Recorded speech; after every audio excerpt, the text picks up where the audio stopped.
মুন্নি আপা, বিরোধী দল কার ভাষায় কথা বলছে? মির্জা ফখরুল সাহেবের মতো ধীর স্থির ঠান্ডা মাথার রাজনীতিক তিনি বলছেন যে জামাত ইসলামী ঠিক আগের যে শেখ হাসিনা তার মতো তার ভাষায় কথা বলছে।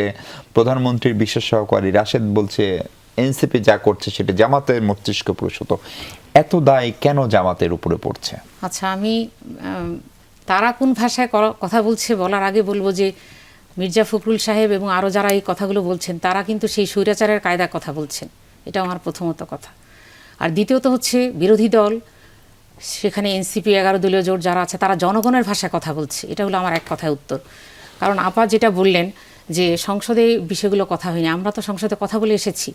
আপনারা দেখেছেন যে এই সরকার প্রথমে এসেই যে গুরুত্বপূর্ণ অধ্যাদেশগুলো যেগুলো জনতার সাথে সংশ্লিষ্ট এবং ক্ষমতার যে ভারসাম্য তৈরি করতো যে বিষয়গুলো ছিল, এবং গুম খুনের রাজনীতি, যেখানে আমরা দেখেছি বিগত স্বৈরাচার কিভাবে আয়নাঘর তৈরি করেছে, কিভাবে আয়নাঘরের সেই স্মৃতিগুলো তো আমরা এখনও ভুলতে পারি না। আমি তো নিজে আইনজীবী হিসেবে অনেকবার আরমানদের বাসায় গিয়েছি। তার শিশুরা কিভাবে দিনের পর দিন, বাবাহারা শিশুগুলো কিভাবে সিজোফ্রেনিয়ার পেশেন্ট হয়ে যাচ্ছে।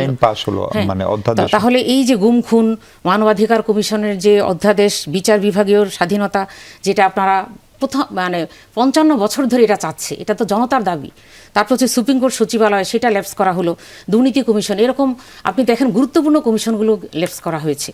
আর আপা যেটা বললেন যে কেন জনগণের গ্যাসের সংকট নিয়ে কথা বলেছে, আজকেও তো আমাদের প্রেস ব্রিফিং হলো, এবং বিদ্যুৎ সংকট, দ্রব্যমূল্যের ঊর্ধ্বগতি।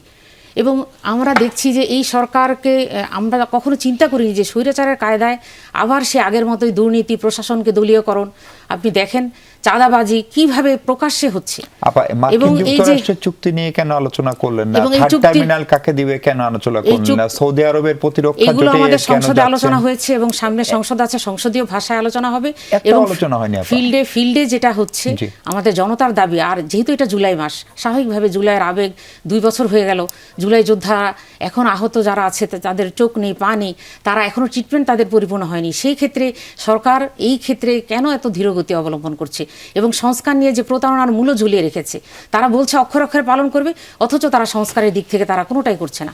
সুতরাং এই সবটাই কিন্তু জনতার দাবি, এবং বিরোধী দল কারো ভাষায় কথা বলছে না, জনতার ভাষাকে তারা তুলে ধরছে এবং জনগণকে তুলে ধরছে। ভাষায় কথা বলে সেটাকে আপনারা কি? সেটা আসলে নাসিরউদ্দিন পাটোয়ারি, সে ব্যক্তি, তার জবাব সে দিবে। কারণ আমরা জানি, আমরা সবসময় যুক্তির জায়গা এবং জনতার দাবিগুলোকে আমরা যুক্তির সাথে এবং পরিশীলিত ভাষায় আমরা উপস্থাপন করি। সুতরাং অন্য একটা দলের দায়বদ্ধতা বা তাদের জবাবটা আমার দেয়াটা মানানসই হবে না। এটা নাসিরউদ্দিন পাটোয়ারি উত্তর দিবেন এই ব্যাপারে। তবে আমাদের পক্ষ থেকে আমরা সবসময় জনতার দাবি পরিশীলিত ভাষায় সরকারকে সহযোগিতা, কনস্ট্রাকটিভ সমালোচনার মাধ্যমে আমরা সরকারকে সহযোগিতা করার জন্যই প্রথমে আমরা সংসদে এসে এই ঘোষণাটা আমাদের পক্ষ থেকে দেয়া হয়েছে।